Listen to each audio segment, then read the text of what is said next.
चलिए आइए, सदिश राशि है, ठीक है, फिजिकल क्वांटिटी और राशि दिशा की बोध के साथ है। दो तरह की है, एक स्केलर और एक वेक्टर, ठीक है।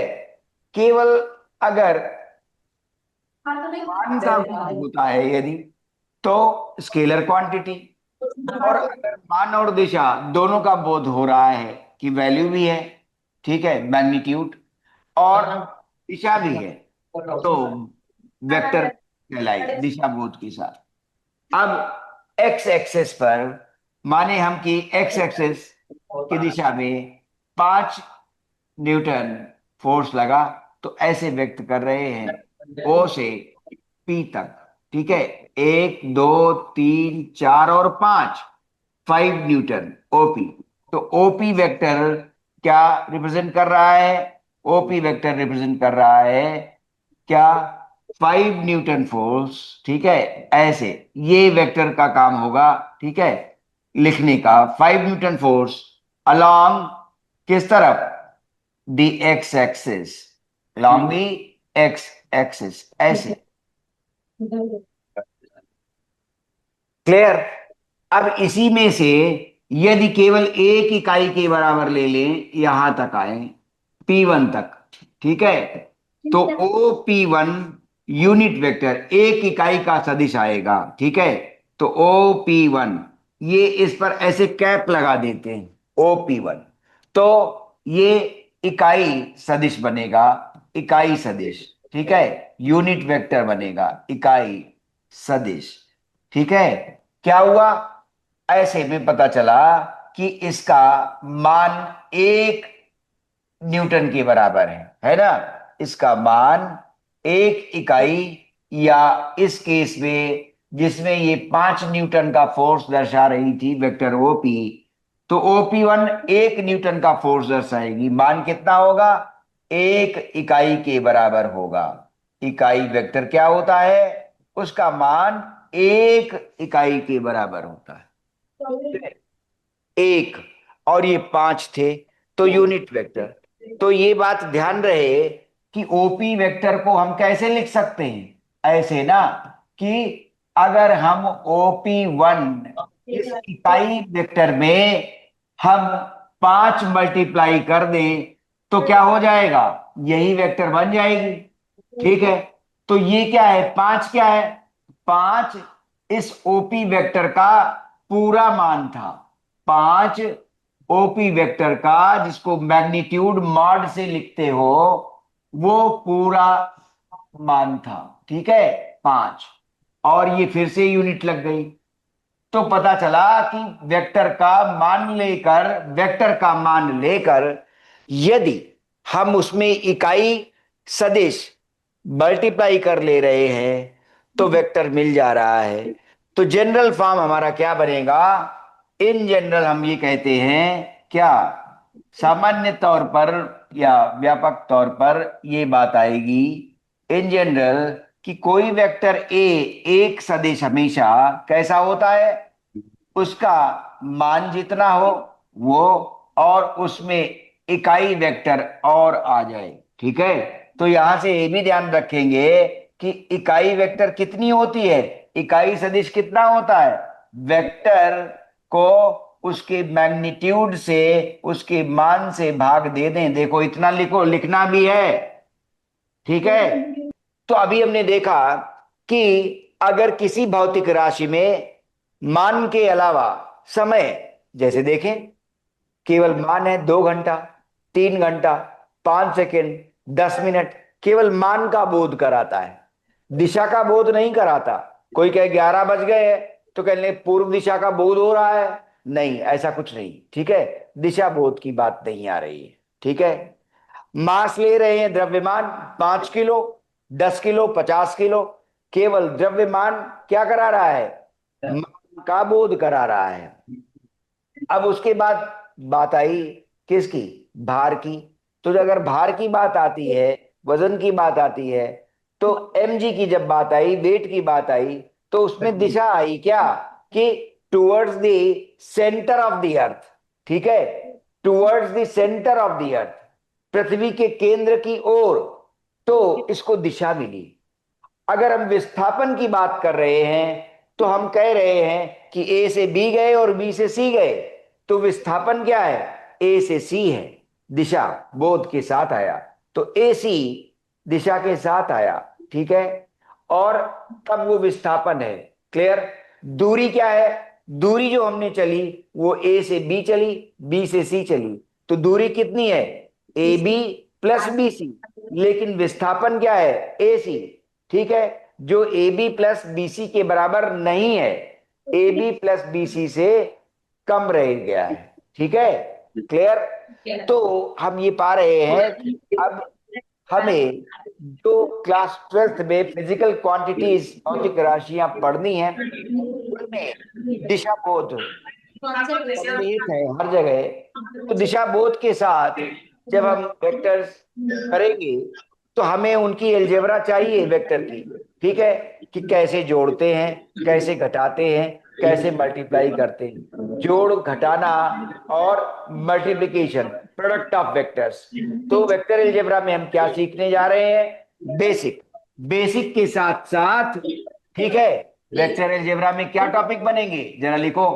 वेक्टर अलजेब्रा पहला आया बेसिक, बेसिक का पहला पन्ना शुरू हो चुका है, ठीक है, और उसके साथ दूसरा addition of vectors, addition subtraction, ठीक है, एडिशन सब्ट्रैक्शन, और उसके बाद प्रोडक्ट, ठीक है, एडिशन सब्ट्रैक्शन। देखिए क्या क्या टॉपिक्स प्लान किए जा रहे हैं यहां पर, प्रोडक्ट ऑफ वेक्टर्स, ठीक है, प्रोडक्ट ऑफ वेक्टर्स।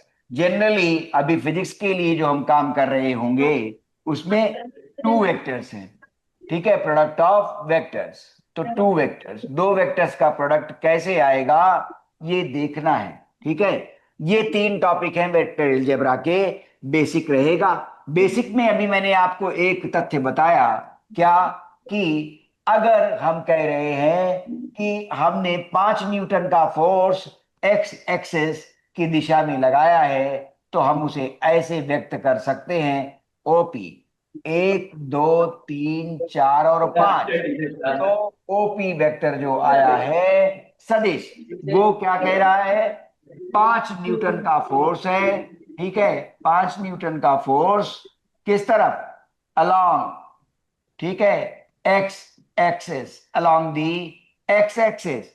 इसी को मैंने व्यक्त किया कि अगर इसका एक इकाई मान ले लें, किसका, वेक्टर ओपी का एक इकाई मान OP1 तक आता है, तो OP1 वेक्टर क्या कहलाता है, यूनिट वेक्टर, और संकेतांक के रूप में उस पर कैप लगाई जाती है, ठीक है। एक संकेतन करते हैं, कैसे संकेतन करते हैं यूनिट वेक्टर का, यूनिट वेक्टर का संकेतन ऐसे किया जाता है कि उस पर ये कैप लगा दी जाती है, ठीक है। तो OP1 क्या है, यूनिट वेक्टर है, किसमें, उसका मान एक इकाई है, लेकिन ये दी हुई वेक्टर की दिशा में है, unit vector in the direction of the vector itself, unit vector in the direction of the vector given, ठीक है, in the direction of given vector, in the direction of given vector, ठीक है। जो भी vector हमारे पास है उसकी दिशा में ही एक इकाई मान यदि हम लेंगे, उसकी दिशा में ही जो वेक्टर पहले से था, तो उसको ऐसे व्यक्त कर रहे हैं, in the direction of given vector. तो वहां पर हमने पिछले पन्ने में ये निकाल दिया कि कोई भी वेक्टर कैसे लिखा जाता है, अपने मान के साथ, ठीक है, और उसमें दिशा का बोध कराने वाला यूनिट वेक्टर लिखा जाता है। फिर हमने ये भी लिखा है इसी को, क्या, कि आप याद रखें, क्या, ए कैप बराबर कितना है, ए कैप बराबर vector divided by it's mod, vector divided by it's mod. तो अब अभी अगर हम ये लिखेंगे, क्या, हमने वेक्टर लिखा, तो अभी आई जे के का परिचय करा दें। एक वेक्टर हमने लिखा, वेक्टर ए बराबर 2i प्लस 3j, ठीक है। अभी 2 डायमेंशनल वेक्टर लिखा, 2 डायमेंशन में, 2 डायमेंशन, ठीक है, 2 डायमेंशन में भी लिया है वेक्टर हमने, अब आप जरा बताइएगा कि इसका मॉड क्या आप जानते हैं कि मैग्नीट्यूड क्या हुआ। हमने वेक्टर ए लिखा 2i + 3j। तो अभी देखो केवल परिचय देना शुरू किया। अब हम ये जान लेना चाहते हैं कि परिचय में अगर हमने वेक्टर ए लिखा है 2i + 3j, तो इस वेक्टर का मैग्नीट्यूड मान कितना है। इस वेक्टर का मान जो हमने लिखा है वेक्टर ए बराबर 2i + 3j, एक्स एक्सिस की दिशा में 2 यूनिट है और वाई एक्सिस की दिशा में 3 यूनिट है। तो इस वेक्टर का मान कितना है? कौन बताएगा? हुसैनाबाद विद्यालय और पंडित दीनदयाल विद्यालय। सर 5। 5। अब मॉड कितना आ रहा है? तुमने 5 बोला है। मॉड तो ऐसे निकालते हैं, हम अभी दिखाएंगे। 2 का स्क्वायर और फिर 3 का स्क्वायर कितना हो गया? 4 और +9 कितना हो गया? इसका मैग्नीट्यूड वर्गमूल है 13 का। आप तो कह रहे हैं 5 है, ऐसा कैसे? ठीक है। अब देखो इसका मॉड हमें पता नहीं था, तो इसका मतलब है कि अभी हमने यूनिट वेक्टर वेक्टर कैसे लिखा जाता है ये दिखाया। अब पहले बिल्कुल बेसिक पर आ जाए कि पहले मॉड दिखा दें कि मॉड क्या है। ठीक है। तो बेसिक में रिप्रेजेंटेशन ऑफ वेक्टर्स है। Representation of vectors. ठीक है। तो उसमें ये याद रहे आपको कि एक्स एक्सिस के अलोंग पहले 2D में दिखा दे रहे हैं, 2 डायमेंशन में। ठीक है। जैसे आप जहां बैठे हैं कमरे में, तो जो तल है उसमें एक एक्स एक्सिस लंबाई, वाई एक्सिस चौड़ाई में आप देख सकते हैं। ठीक है। तो एक्स एक्सिस और वाई एक्सिस पर आपने ऐसे देखा, तो हमेशा अभी दिखाया ना कि एक्स एक्सिस के अलोंग यूनिट वेक्टर आई मानी जाती है। एक्सिस के लॉन्ग यूनिट वेक्टर आई मानी जाती है। वाई एक्सिस के लॉन्ग यूनिट वेक्टर में पक्की बात है, दिशा तो मिल ही गई। और अगर हम उसमें केवल मान मल्टीप्लाई कर दें, अब कोई कहे कि एक्स एक्सिस के अलोंग 5 न्यूटन का फोर्स, तो 5 इकाई तक यहां आ जाएंगे और 5 न्यूटन का फोर्स यहां व्यक्त हो गया एक्स एक्सिस के अलोंग। अब कोई कहे 10 न्यूटन का फोर्स वाई एक्सिस के अलोंग लग रहा है, तो हम वाई एक्सिस के अलोंग आएंगे और इस जे कैप में 10 मल्टीप्लाई कर दें, तो पता चला कि अगर हम 5 न्यूटन ले रहे हैं किधर, एक्स एक्सिस की ओर, तो उसे कैसे लिखेंगे? ठीक है। 5 न्यूटन का फोर्स एक्स एक्सिस की तरफ, तो माने 5 i कैप। ठीक है। और अगर हम यहां पर 7 न्यूटन का फोर्स इस तरफ ले रहे हैं, 7 न्यूटन का फोर्स अगर हम वाई एक्सिस के अलोंग ले रहे हैं, तो क्या होगा? हम कहेंगे कि 7 जे कैप। ठीक है। 7 × जे कैप। ठीक। तो 5 i कैप यहां पर आई, ये 5 i कैप ऐसे आ गया। ठीक है। और ये 7 यहां पर आ गया, तो ये P OP और ये Q। ठीक है। तो पता ये चला कि वेक्टर OP और वेक्टर OQ। ठीक है। तो OQ वेक्टर ने क्या दे रहा है? 7 जे कैप। और OP वेक्टर क्या दे रहा है? 5 i कैप। अब अगर हम ये चाहेंगे कि अगर वेक्टर इसका रिजल्टेंट जो बना, इन दोनों वेक्टर्स का जो रिजल्टेंट बना, ठीक है, तो उसी को अभी जब रिजल्टेंट को निकालेंगे तो हम उस वेक्टर का मॉड चाहेंगे। ठीक है। तो पता चलेगा कि अगर 2D में हम इस तरह से आ रहे होते हैं क्या, यहां पर हमने ये वेक्टर, तो ये xi कैप, और ये वेक्टर जब हमने लिया, ठीक है, तो ये yj कैप। अभी दिखाया ना कि एक्स एक्सिस पर कैसे लिखते हैं, वाई एक्सिस पर कैसे लिखते हैं। ठीक है ना। अब अगर हम यहां तक आ जाए, ये कि एक्स ऐसे और वाई पे, ठीक है, ऐसे। अब ये आया, देखो ध्यान से, देखो ध्यान से। तो ओ पी, ठीक है, clear? है ना। ये चीज आई, ये ए और ये वाला बी। ठीक है, तो ओ ए और ओ बी, ठीक है, ओ ए और प्लस ओ बी, अभी ट्रायंगल लॉ भी बताएंगे, जब एडिशन बताएंगे तब बताएंगे। ओ ए और ओ बी ऐसे मिलकर इनका रिजल्टेंट हम क्या लेने जा रहे हैं, जो कि यहाँ ओ बी क्या है, ओ ए प्लस एपी के बराबर, ठीक है, ओ ए एपी के बराबर हो जा रहा है, और उस समय हम कह रहे हैं ओपी। ठीक है, तो अगर वेक्टर ओपी का मान हम चाहते हैं तो इसका मतलब क्या हुआ, length, length OP, length OP कैसे आएगी, ये एक्स है और ये वाई, जे था वेक्टर ऐसे, तो इसका मान एक्स है और इसका मान वाई है, तो ओपी लेंथ कैसे आएगी, ओपी लेंथ ऐसे आएगी कि ओपी स्क्वेयर बराबर X square plus Y square, तो ओपी बराबर root over x square plus Y square. इसीलिए अभी ये बात आई थी कि अगर वेक्टर ए लिया गया 2i प्लस 3j, तो इसका मान मैग्नीट्यूड मैंने इस फॉर्मूले से लिखा था, देखो अभी तुम भी ये बात, ठीक है, तो मॉड ए क्या लिखा, वर्गमूल किसका, 2 का स्क्वायर और 3 का स्क्वायर, कितना हो गया, वर्गमूल 13 हो गया था। ठीक है, तो अगर एक्स एक्सिस के अलोंग 2 यूनिट और वाई एक्सिस के अलोंग 3 यूनिट, तो वेक्टर ऐसे लिखा गया रिजल्टेंट वेक्टर, और उसका मैग्नीट्यूड कितना लिखा। अच्छा, जो गुणांक होते हैं आई कैप जे कैप के, उनके स्क्वायर लेकर योग बनाते हैं और उसका वर्गमूल लेते हैं, जो गुणांक होते हैं आई कैप और जे के, उनके योग लेकर उनका योग और उस योग का वर्गमूल बनता है। कैसे बना, पाइथागोरस थ्योरम से बना कि भाई ये लेंथ कितनी होगी, तो बेस स्क्वायर और परपेंडिकुलर स्क्वायर, ठीक है, बराबर ओपी स्क्वायर, पाइथागोरस थ्योरम लग गई ना कि बेस स्क्वायर और परपेंडिकुलर स्क्वायर, तो ओपी स्क्वायर आ गया। ठीक है, तो OP square is x square plus y square, तो length OP, magnitude mod OP vector का मतलब क्या है, ओपी लेंथ कितनी है, कितनी लंबाई है ओपी की,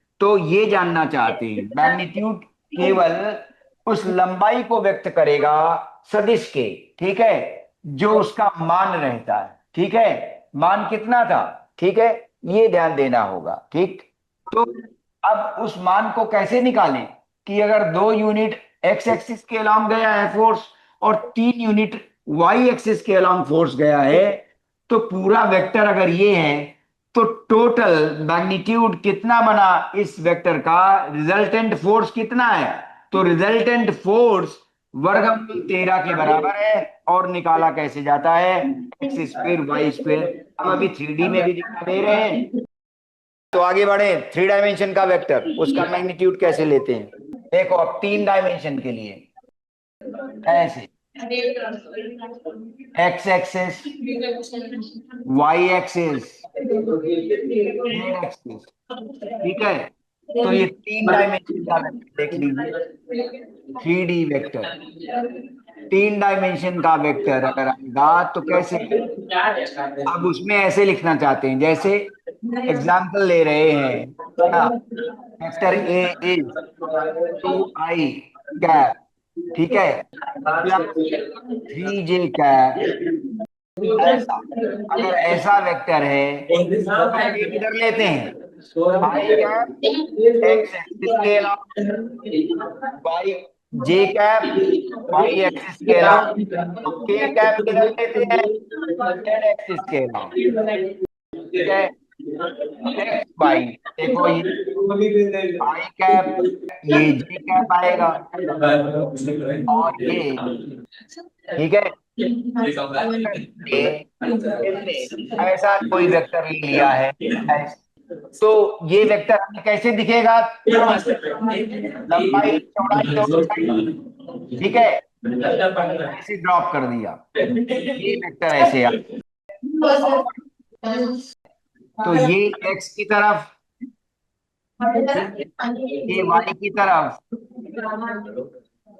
और ये जेड एक्स, तो ओपी वेक्टर हमने पॉइंट ले लिया था एक्स वाई से, तो ओपी वेक्टर लिखी जा रही है X I cap Y J cap Z K cap, मतलब एक्स यूनिट का फोर्स एक्स एक्सिस के अलावा, Y axis Y unit force Y axis के अलावा, और जेड यूनिट का फोर्स जेड एक्सिस के अलावा। ठीक है, ये एक्स के अलावा वाई एक्सिस के अलावा ये जेड एक्सिस।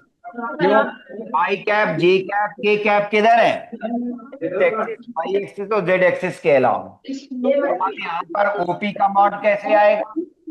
ओपी का मॉड अब की बार आएगा रूट ओवर, जब दो डायमेंशन लिखे थे तब क्या था? X square plus Y square. जब दो डायमेंशन लिखा था तब root over x square plus Y square था। अब क्या है? अब की बार x square plus Y square plus Z square तीनों का। तो यहां जो वेक्टर ए लिखा था तो एग्जाम्पल में क्या हो गया? वेक्टर ए है हमारे पास 2 i cap 3j cap 5k cap. Vector A का मॉड लिखा गया तो 2 square plus 3 square plus 5 square कितना आया?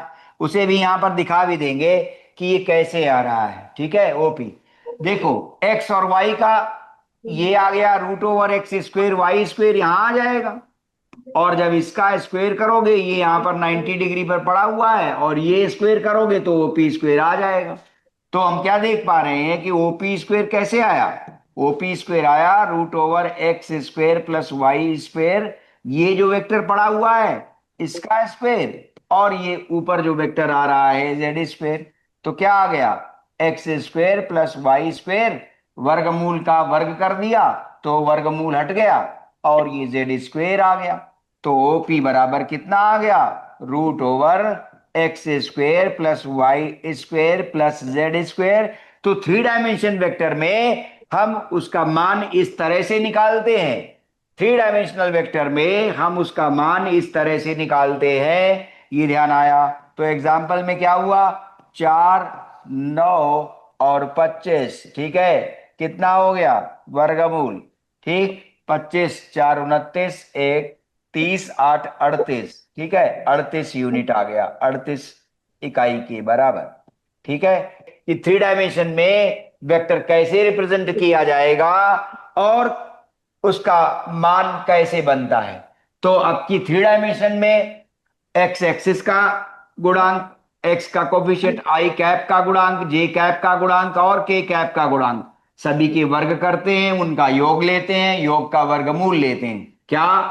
सभी गुणांकों का, आई जे और के का, सभी गुणांकों का वर्ग लेकर योग लेकर वर्गमूल लेना होता है। ठीक है, और जब दो डायमेंशन की बात थी, जब दो डायमेंशन की बात थी तो एक्स एक्सिस के गुणांक का वो वर्ग और वाई एक्सिस के गुणांक का जी कैप का गुणांक, उसका वर्ग, उसका योग और फिर वर्गमूल। ठीक, ये है। तो अभी रिप्रेजेंटेशन पर बात हुई, एडिशन में ट्रायंगल लॉ बता देंगे। ठीक है, तो अब आइए, अभी रिप्रेजेंटेशन ही चल रहा है और कॉन्सेप्ट क्या है? पोजीशन वेक्टर का, लेकिन वो ट्रायंगल लॉ से आ रहा है। ठीक है, concept of position vector triangle law से आ रहा है। तो अब दो बातें एक साथ आएंगी, addition of vectors and concept of position vector. ठीक है, addition of vectors and concept of position vector. ठीक है, दोनों बातें एक साथ ला रहे हैं। पोजीशन वेक्टर के कॉन्सेप्ट के बिना वास्तव में वेक्टर शुरू तो हो जाता है, नॉलेज ज्ञान आगे प्रवाहित तो होता है, लेकिन क्या होता है? संदेह बार बार उठते रहते हैं। तो संदेह ना उठें इसलिए पोजीशन वेक्टर का कॉन्सेप्ट जानना जरूरी है। Concept of position vector triangle law से ही लाएंगे, जो एडिशन का तरीका है। तो पहला ट्रायंगल लॉ और उसी से जोड़ देंगे कॉन्सेप्ट ऑफ पोजीशन वेक्टर। ठीक है, तो पोजीशन वेक्टर, ठीक है, कहीं तक किसी भौतिक राशि को व्यक्त करने के लिए, ठीक है, हम पोजीशन वेक्टर का सहारा लेते हैं। तो वो किस तरह से दिखाते हैं हम ये लिखेंगे, कॉन्सेप्ट ऑफ पोजीशन वेक्टर।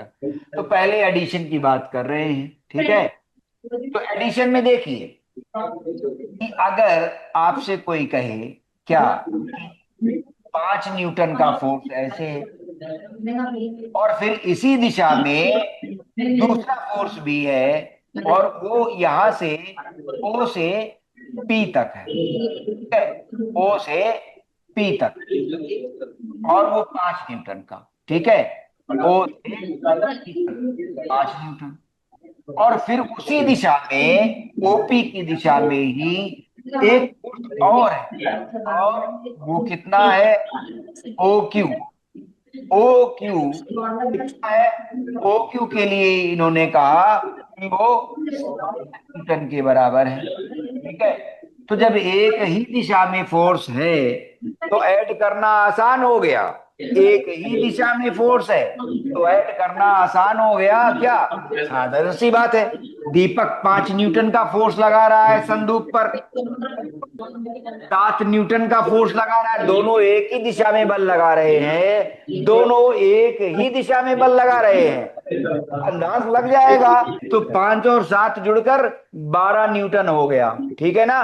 क्यों, दोनों एक ही दिशा में दीपक और श्याम बल लगा रहे हैं। दीपक के द्वारा लगाया गया बल 5 न्यूटन का ओपी तक आया है, और श्याम के द्वारा लगाया गया बल ओ क्यू 7 न्यूटन क्यू तक आया है। तो अब अगर हम कहें कि संदूक जो भरी हुई है, ठीक, उस पर कितना बल लग रहा है दीपक और श्याम के द्वारा, तो उत्तर मिल गया क्या, 12 न्यूटन का फोर्स संदूक पर लग रहा है, ठीक है। तो 12 न्यूटन हो गया, 5 + 7, ठीक है। ये क्या आ गया, ओ क्यू वेक्टर मिला के, OP plus O Q vector, दोनों ओपी प्लस ओ क्यू। तो ऐसे जब एक ही दिशा में वेक्टर है तो ऐसे जुड़ेंगे, एक ही दिशा में जब वेक्टर है तो ऐसे जुड़ेंगे, 5 और 7 जुड़कर 12 हो गया, और 12 किधर की ओर, 12 जो आया किधर, ओपी की दिशा में या ओ क्यू की दिशा में, ठीक है। ये 12 न्यूटन आ गया। अगर एक ही दिशा में फोर्स लग रहे हैं तो ऐसे होता है, ऐसे जोड़ कर देते हैं, ठीक है।